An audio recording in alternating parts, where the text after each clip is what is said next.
네, 여러분 안녕하세요. 오늘은 미국에서 호스피스 전문의로 근무하고 계시는 이유진 선생님을 이렇게 만나뵙게 됐습니다. 선생님 만나뵈서 너무 영광입니다. 제가 영광입니다. 네. 반갑습니다. 반갑습니다. 네. 그래서 선생님께서 지금 미국에서 근무를 하고 계신데 본인 소개를 스스로 한번 좀 부탁드려도 될까요? 네. 여러분 반갑습니다. 저는 이유진이고요. 한국에서 정신과 전문의로 활동하다가 지금은 미국에서 호스피스 전문의 자격을 따고 지금 현재는 캘리포니아주 산호세 근처에 있는 산타크루즈라는 도시에서 정신과 의사로 활동하고 있습니다. 네, 너무 독특한 또 이력을 가지고 계셔가지고, 네. 그래서 이제 선생님께서 쓰신 책을 제가 다 읽어봤어요. 다 읽어봤는데, 감사합니다. 너무나도 감명이. 두꺼운 것을? 네. 너무나도 감명이 깊고, 제가 이렇게 다 이렇게 접어놓은 데가 있어요. 또. 그래서 되게 이렇게 인상 깊은 문구가 있는 건 다 이렇게 또 접어놨습니다. 그래서 오늘 선생님께 관련해서 많은 질문을 좀 해보려고 하는데요. 일단은 여러분들도 궁금하시겠지만 그 호스피스 완화 의료 세부 전문의라고 일단 표현이 돼 있더라고요. 네. 그 호스피스 완화 의료 세부 전문의가 되기로 결심하신 이유가 좀 궁금해요. 네네. 그래서 제가 처음에 한국에서 정신과 전문의로 활동하면서 굳이 이제 미국을 가기로 결심했던 이유가 이제 제 책에도 일부 적혀 있지만 암 환자들의 정신 건강을 조금 더 잘 돕기 위해서 물론 한국에도 좋은 선생님들이 많이 계시지만 미국에 있는 좀 더 체계적인 교육 시스템 아래서 암 환자들을 돌보고 그들의 정신 건강을 어떻게 하면 더 잘 도와줄 수 있는지 경험을 더 잘 쌓기 위해서 미국으로 건너갈 결심을 했고요.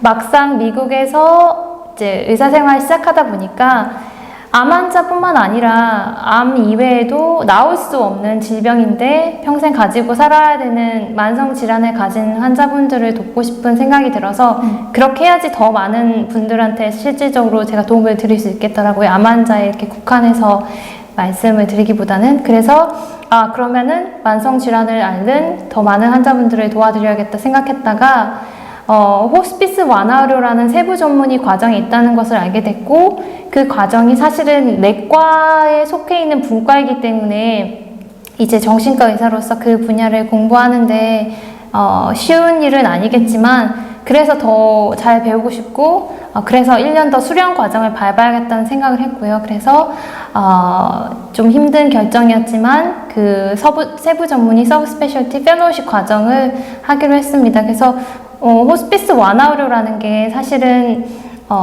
만성 질환을 앓는 분들뿐만 아니라 어쨌든 그 병이 완치될 수 없고 병을 가지고 살아가면서 그 병으로 인해서 죽을 가능성이 많은 분들의 신체적인 고통과 심리적인 고통을 함께 진료하는 분야이기 때문에 정신과 의사로서 할 수 있는 영역이 참 많다는 생각을 했고요. 신체적인 고통은 사실 대부분이 약물 치료이거나 어떤 프로시저 같은 매니지먼트이기 때문에 그런 부분은 제가 이제 펠로우십 그 서브 스페셜티 수련을 받으면서 좀 잘 배우면은 거기에 합쳐서 제 정신과적인 그 백그라운드 제가 이미 가지고 있는 경험이나 지식을 더해서 환자분들이나 가족분들을 더 잘 도울 수 있을 수 있다고 생각해서 그 분야를 선택하게 되었습니다. 근데 물론 일반적인 정신과 환자들을 돌보시는 것도 쉽지 않으시겠지만 이제 생이 얼마 남지 않은 분들을 항상 대하는 게 녹록지 않을 것 같아요. 그래서 그만큼 또 용기가 필요했을 것 같은데 어떠셨어요? 그렇죠. 그래서 저는 정신과 의사로서 제가 호스피스에 도전하는 게 더 의미가 있다고 생각했거든요. 물론 이제 뭐 내과 선생님이라든지 가정의과 선생님들도 훌륭한 진료를 해주시고 계시지만 그 환자의 어떤 무의식에 잠재된 두려움이라든지 죽음을 앞두고 생각하는 어떤 후회라든지 뭐 우울증, 불안장애, 어떤 불면증, 그리고 과거를 돌아봤을 때 어떤 잘 살지 못한 삶에 대한 어떤 회한 이런 것들을 정신과 의사가 조금 더 잘 보듬어주고 삶을 마무리하는 과정을 조금 더 이제 스무스하게 좀 더 이렇게 부드럽게 잘 받아들이실 수 있도록 도와주는 게 제가 할 수 있는 어떤 일이라는 생각이 들었어요. 다른 선생님들에 비해서 제가 더 잘할 수 있지 않을까 하는 좀 자신감, 확신도 있었고요. 게다가 이제 죽어가는 가족을 마주해야 되는 어떤 분들, 그러니까 환자의 가족분들도 이 시간을 어떻게 보내야 되고 환자들에게 어떻게 대해줘야 되는지 그런 것들에 대한 경험이 거의 없기 때문에 되게 혼란스럽고 본인 마음도 힘들고요. 물론 지켜보는 마음도 힘들고 어떻게 말하고 어떤 태도로 대해야 되고 무슨 말을 해야 되고 무엇을 해줘야 되는지 그런 것들이 굉장히 쉽지가 않거든요. 가족분들도 예민하시고 환자분들도 예민하시기 때문에 그런 이제 말로 표현할 수 없는 그런 그 예민한 감정선 어떤 본인들도 미처 알아채지 못한 어떤 그 힘든 감정 부분들을 제가 캐치해서 어떻게 도와드려야 될지 이제 가족분도 돕고 환자분도 돕는 것들을 제가 하는 게 제 사명이라는 생각을 하게 된 것 같습니다. 네, 너무 쉽지 않은 결정이셨을 텐데 너무 대단하시다는 그런 생각이 들고요. 그 미국 호스피스와 한국 호스피스에 좀 차이가 있나요, 선생님? 네, 큰 차이가 있습니다. 일단은 호스피스라는 학문 자체가 이제 영국에서 시작이 됐고, 이제 미국으로, 이제 캐나다 통해서 미국으로 들어온 걸로 알고 있고요. 그래서 아무래도 미국에 더 빨리 호스피스 제도라는 게 들어왔고요. 이제 호스피스 제도가 한국에선 조금 더 늦게 시작된 점이 있어서 아직 시스템이라든지 그런 부분들이 조금은 더 보완돼야 될 점들이 분명히 있고요. 미국은 그리고 아무래도 이제 안락사라든지 한국에서 이제 알고 있는 안락사라든지 그런 제도들이 좀 자리를 잡고 있어서 그 부분이 가장 큰 차이점이 아닐까 싶긴 하고요. 또 호스피스 이 의료 자체가 사실은 그 미국에서는 남은 삶이 6개월 이내라고 생각될 때 의료보험이 호스피스를 시작해도 된다라고 이렇게 어프로브 해주는, 허용해주는 법적인 제도가, 의료 제도가 있거든요. 네. 그래서 남은 생이 6개월 이내로 예상되는 분들은 적극적으로 호스피스 치료를 받을 수 있도록 이제 시스템이 좀 더 잘 돼 있다고 생각하시면 되는데요. 한국은 그에 비해서 이제 호스피스라고 하면 딱 거부감부터 많이 들고 이거는 뭐 나를 포기하는 것이냐, 뭐 이제 죽으라는 거냐, 나는 이제 아무 가망도 없나, 이런 부정적인 생각들을 먼저 하는 경우들이 더 많고, 그래서 호스피스의 혜택을 받는 경우가 뭐 거의 삶이 끝나갈 무렵, 한 달도 남지 않았을 무렵에 호스피스 진료가 시행되는 경우가 많아서 조금 혜택을 덜 본다고 해야 되나요? 호스피스 의료만의 분명한 장점이 있고 호스피스를 받음으로 해서 더 많이 얻게 되는 것들이 많은데요. 그런 것들에 대한 어떤 교육이나 그런 부분들도 좀 아직 잘 안 되고 있지 않나 그런 생각이 듭니다. 그러면은 우리나라보다는 미국이 좀 더 호스피스에 대한 좀 열린 마음을 네. 가지고 있는 거네요. 네, 그렇죠. 그래도 이제 저희가 환자분들 이제 보통은 종양내과 선생님이라든지 그런 분들한테 이제 호스피스 의뢰를 받고 제가 환자분들이나 가족분들을 처음 만나뵈러 가면 약간 저승사자 대하듯이 분명히 그런 분위기도 있긴 합니다만 네. 호스피스 이전에 완화의료라는 시스템이 있어서 이제 암을 처음 진단받았는데 암이 좀 진행된 상태에서 진단을 받았다든지 그런 경우에 처음부터도 이분은 완치가 되기는 좀 어려울 것 같다. 물론 여러 가지 치료를 해볼 수는 있지만 완치까지는 좀 어려울 것 같다. 이런 분들은 완화의료라는 이름으로 저희한테 이제 진료 의뢰가 와요. 그러면은 저희가 먼저 가서 인사를 드려요. 저희는 완화의료 팀에서 왔고 호스피스라는 단어를 처음부터 꺼내진 않거든요. 그래서 환자분들과 가족분들한테 저희를 소개를 하고 완화의료란 이제 이 어떤 심각한 병을 진단을 받았고 이 병이 완치되기를 기대하기는 좀 어려운 상황에서 그 환자분과 가족분들의 신체적인 어려움뿐만 아니라 심리적이고 어떤 영적인 부분, 스피리추얼한 부분까지 그리고 환자분과 가족분들의 관계의 어떤 어려움, 관계가 변함으로 해서 병으로 인해서 변하는 것들은 있으니까요. 네. 그런 어려움들을 저희가 중재하거나 어떤 도와드리거나 그리고 완화의료가 시작되면 이게 완치를 기대하는 치료이기보다는 그 말 그대로 증상을 완화하는 치료들이 많이 이제 적용이 되기 때문에 네. 과연 이 치료를 통해서 내가 얻는 것이 무엇인지 그런 고민들이 반드시 필요하거든요. 치료를 받는다는 것 자체는 돈을 쓰고요. 시간을 쓰고 노력을 쓰는데요. 시간이 일단은 무한하지 않다라는 그런 개념이 그런 생각이 들 수 있는 환자분들이기 때문에 무한정 치료에 시간을 쓸 수 없고 또 이 치료를 통해서 얻는 부작용이 너무나 크면 가뜩이나 병으로 인해서 신체적으로 이제 많이 힘든 상태에서 부작용까지 겪게 되면 오히려 생명이 더 단축될 수도 있거든요.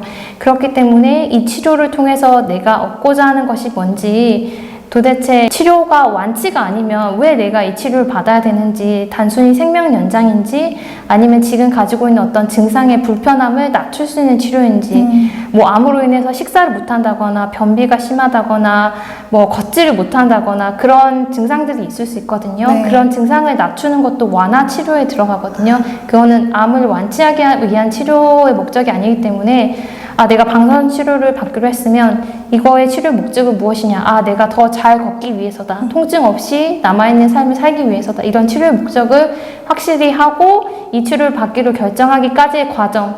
이게 의학적인 지식도 필요하지만 자기 자신에 대한 어떤 돌아봄도 있어야 되거든요. 내가 어떤 사람이고 어떤 가치를 소중하게 여기는지 알아야 내가 이 치료를 통해서 내가 이런 목적을 얻겠다. 그런 결정을 내릴 수가 있는 거거든요. 네, 그래서 결과적으로는 그런 결정을 잘 내리실 수 있게 완화의료 팀이 환자와 가족들을 돕는 일들을 합니다. 그래서 완화의료 서비스가 시작되면 이미 환자와 가족분들과 안면을 텄기 때문에 실제로 환자 연명이 6개월 정도 남아서 이제는 호스피스가 시작되어야 된다고 했을 때 이제 좀 거부감 없이 지금껏 나를 잘 알고 나를 도와주셨던 분들이니까 믿고 맡기고 내 삶의 마지막을 함께 해도 되겠다 그렇게 생각할 수 있을 것 같습니다.